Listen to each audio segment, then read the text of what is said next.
हमारे चैनल में आपका स्वागत है। सर मुझे ये बताइए, अभी काटोल विधानसभा क्षेत्र के लिए 68 करोड़ की निधि जो लाए हैं, क्या बताएं, क्या कहेंगे?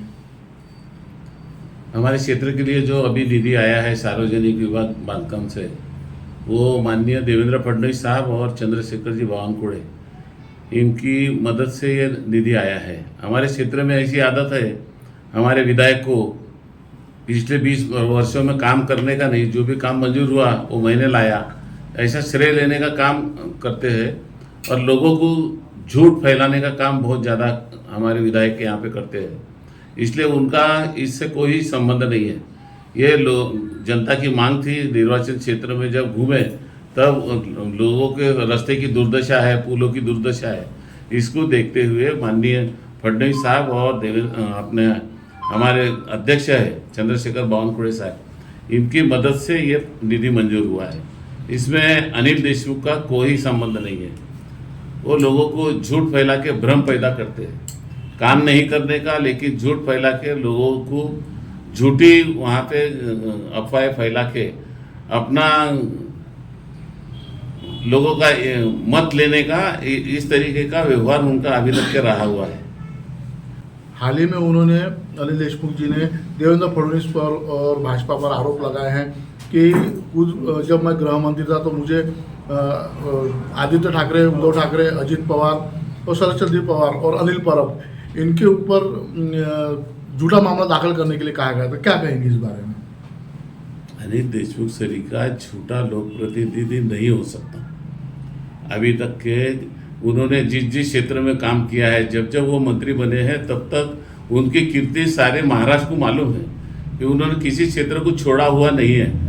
और गृह मंत्री का पद उनको मिलने के बाद में इस महाराष्ट्र सरकार में उन्होंने किस तरीके से हर जिले के अंदर में अपने लोगों को वहाँ पे फैलाया हुआ था, किस तरीके का व्यवहार हो रहा था पुलिस महकमे में, और पुलिस महकमे की प्रतिमा कैसी मलिन हो रही थी, ये पूरे महाराष्ट्र ने देखा हुआ है। इसलिए देवेंद्र फडणवीस जी के बारे में बोलने की उनकी कुवत नहीं है। देवेंद्र फडणवीस जी ये एक अलग व्यक्तिमत्व है हमारे भारतीय जनता पार्टी के, कि जो सच बोलते हैं और सच के साथ में अपना व्यवहार जो है, जो भी जिम्मेदारी उनके ऊपर में आती है, जिम्मेदारी से निभाते हैं। हमारा देश कृषि प्रधान देश है और काटोल विधानसभा क्षेत्र जो है, किसान जैसे कपास हो गया, संतरा हो गया, कई ऐसे किसान यहाँ पर खेती करते हैं, लेकिन अतिवृष्टि की वजह से बहुत सारे किसानों को तकलीफ झेलना पड़ा, नुकसान हो गया। इसके लिए भरपाई के लिए किसानों के लिए क्या करना चाहेंगे? हर समय हमारी सरकार किसानों के साथ में रही है, बड़े पैमाने पे मदद की है। अभी भी किसानों को, कपास के किसान हैं, सोयाबीन के किसान हैं, उनके खाते में रकम डालने के लिए सरकार ने अभी बजट में प्रोविज़न किया है, वो भी किसानों के खाते में अभी जाने वाला है। किसानों को अलग छोड़ के हमारी सरकार काम नहीं करती है। ये लोग लेकिन भ्रम फैलाने के सिवा दूसरा काम नहीं करते। जो उत्पादकों को भी नुकसान हुआ है, कि उनको भरपाई मिल पाएगी? मिलने वाली है। 400 करोड़ की प्रोविज़न किया है सरकार ने, उसमें से अभी किसानों को वहाँ पे मदद देने का उन्होंने घोषणा भी की है और निश्चित तौर पे किसानों के खाते में वो रकम जाएगी। अपने काटोल विधानसभा क्षेत्र की जो जनता है, उनको आपका एक क्या संदेश रहेगा? काटोल क्षेत्र की जनता 20 साल से भुगत रही है, उसमें से मुक्ति मिले, ऐसी प्रभु के चरणों में मैं प्रार्थना करूँगा कि 20 साल से हमारे क्षेत्र में कोई विकास का काम हुआ नहीं है, कोई इंडस्ट्री में काम नहीं हुआ है, कोई युवाओं के लिए काम नहीं हुआ है। पिछली इलेक्शन में उन्होंने जॉब कार्ड बांटे थे युवाओं के लिए, लेकिन एक भी युवाओं को रोजगार वहाँ पे मिला नहीं है। अभी भ्रम फैलाते हैं कि मुझे वहाँ पे झूठे केस में डाल दिया, झूठे केस में डाल दिया। किसने डाल दिया था? जिस आयुक्त ने तुम्हारे साथ में काम किया था, उसी आयुक्त ने वहाँ तुम्हारे खिलाफ में गुना दाखिल किया है। कोई भाजपा के कोई नेता ने गुना दाखिल किया था क्या? लेकिन भ्रम फैलाना ये अनिल देशमुख की आदत हो गई है पिछले 20 सालों में। ये आदत से अभी उन्होंने बाज आना चाहिए। ये बात अच्छी नहीं है। जो सच है समाज के सामने रखना चाहिए।